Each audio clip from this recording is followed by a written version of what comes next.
Terima kasih pimpinan,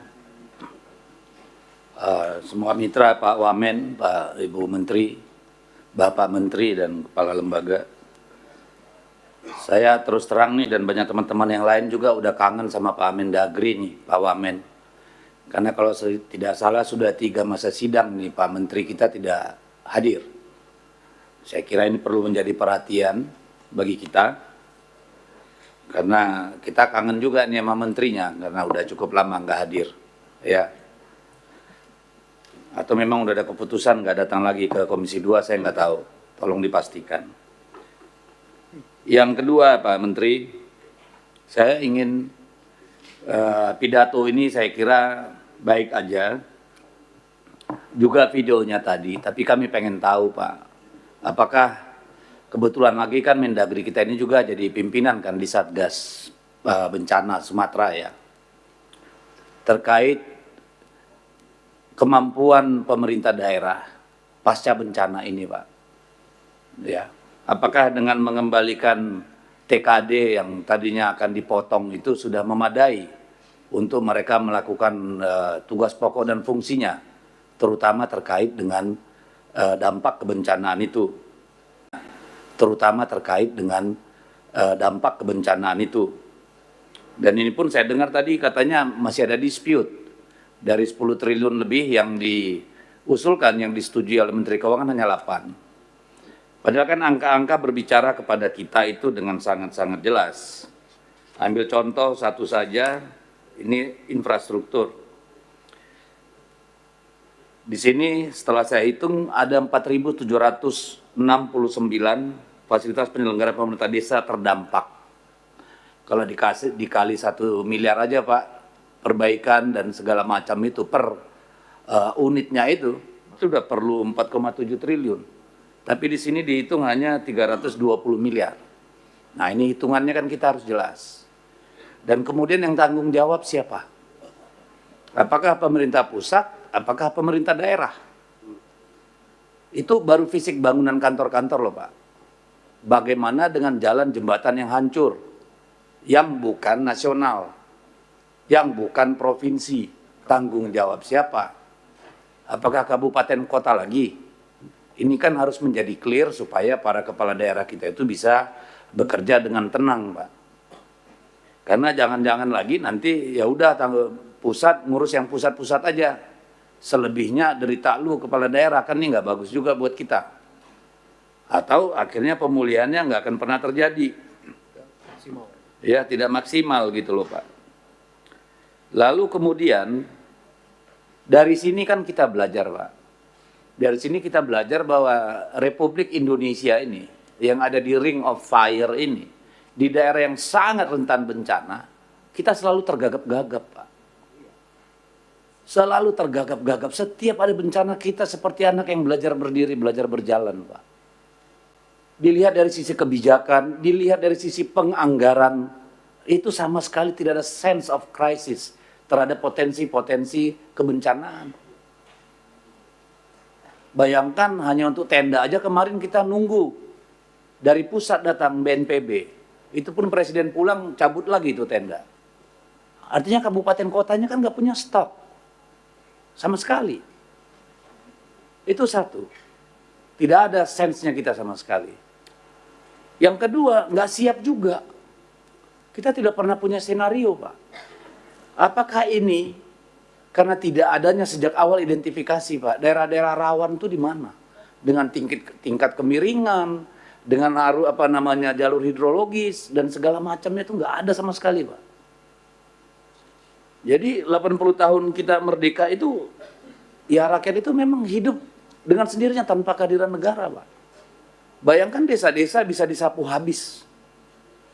Emang kita membuat kebijakan nggak pernah hulu hilir, Pak. Jadi ini bagaimana Pak menatanya kembali, Pak? Bukan tidak mungkin, sangat mungkin ini terulang. Siklon Senyar itu seharusnya tidak ada di daerah tropis seperti kita, sudah terjadi. Ke depan, apakah dia akan hilang? Belum tentu, nggak ada yang jamin, Pak. Lalu apa yang dilakukan oleh Kementerian Dalam Negeri sebagai pemerintah? Bagaimana membuat kita siap dan siaga, Pak? Ini kan problem besar, Pak. Ya. Lalu kemudian saya lihat dari Kemendagri, Pak, ini harus jelas juga bagi kita semua. Bagaimana memampukan pemerintah daerah ini recovery dengan cepat, Pak.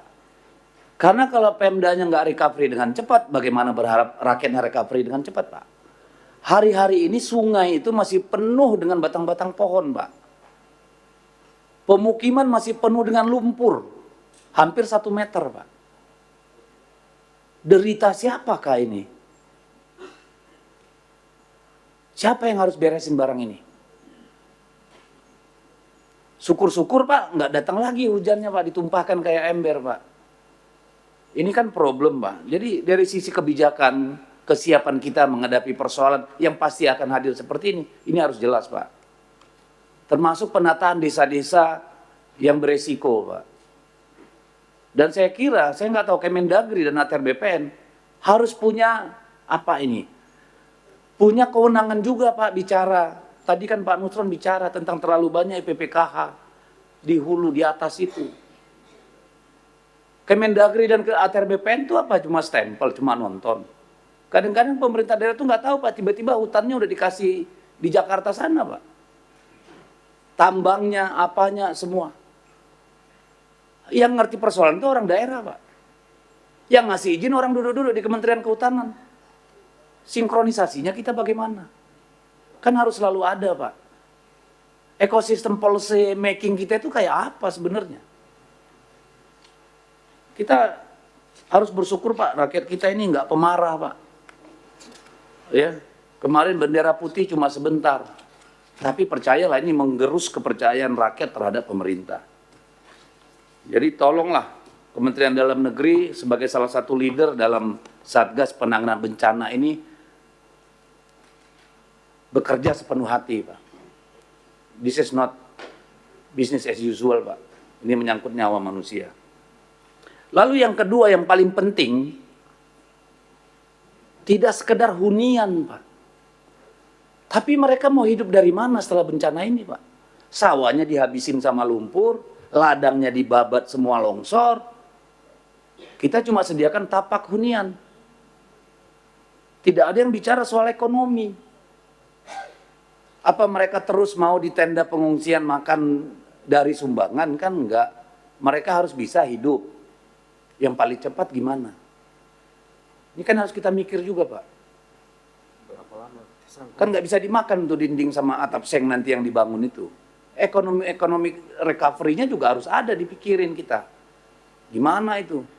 Jangan sampai kayak Menteri Sosial mau nganggarkan 10.000 sampai berapa? 12.000 per jiwa per hari.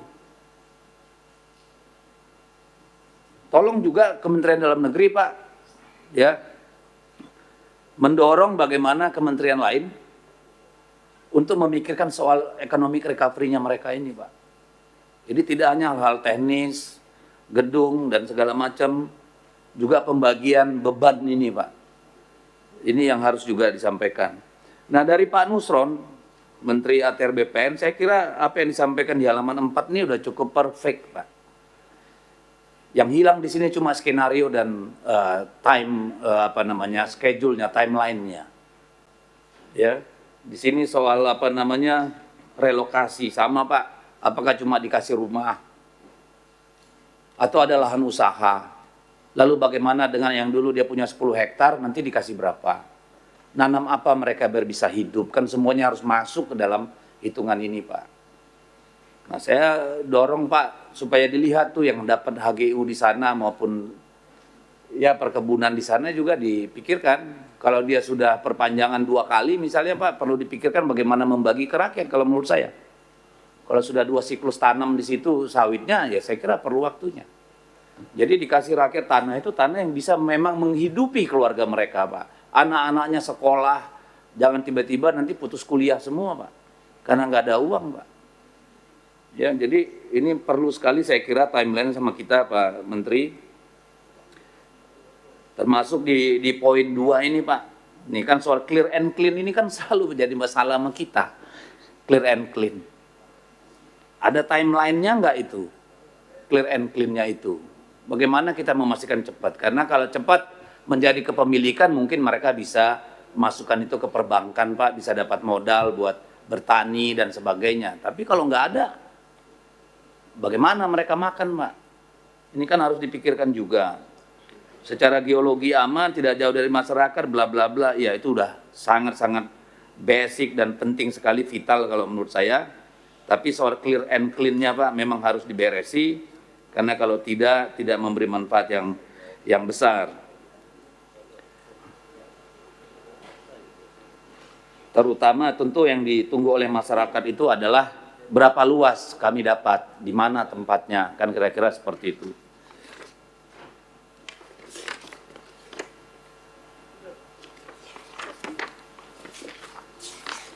Oke, saya tidak akan habisin semua. Untuk ATR, untuk Menpan RB dan yang lain, saya kira ya fokuslah. Saya nggak tahu gimana caranya jemput bola Pak. Ini warga semua yang kehilangan kakak segala macam disuruh bawa kakak dari Hong Kong. Rumahnya aja dibawa air, suruh bawa kakak. Disuruh pergi ke kabupaten, naik apa? Gimana caranya? Cobalah bikin pelayan teknis cepet, bawa mesinnya pergi tuh ke kampung-kampung, kakaknya sediain print di kabupaten kota. Jangan suruh rakyat lagi, apapun kepentingan administrasi mereka, coba dong kita adakan semua di kabupaten kota, antar langsung ke rakyat. Bukan bikin di posko, orang mereka bingung mau ngasih makan apa. Konon pula mikirin hal-hal yang bersifat administratif Pak. Cobalah bayangkan kita yang jadi mereka di sana itu Pak, Ibu. Jadi tolong dipermudah, kalau bisa langsung antar ke sana Pak. Jangan ditunggu mereka yang datang kepada kita. Ini ujian buat kita dan bukan ujian yang terakhir. Mudah-mudahan semakin pintar para pengelola negara kita menghadapi situasi yang seperti ini, karena ini sangat-sangat embedded ya di dalam negara kita ini. Bencana pasti akan selalu datang. Kalau terus-terus kita belajar tiap bencana kan kasihan. Makasih pimpinan. Terima kasih.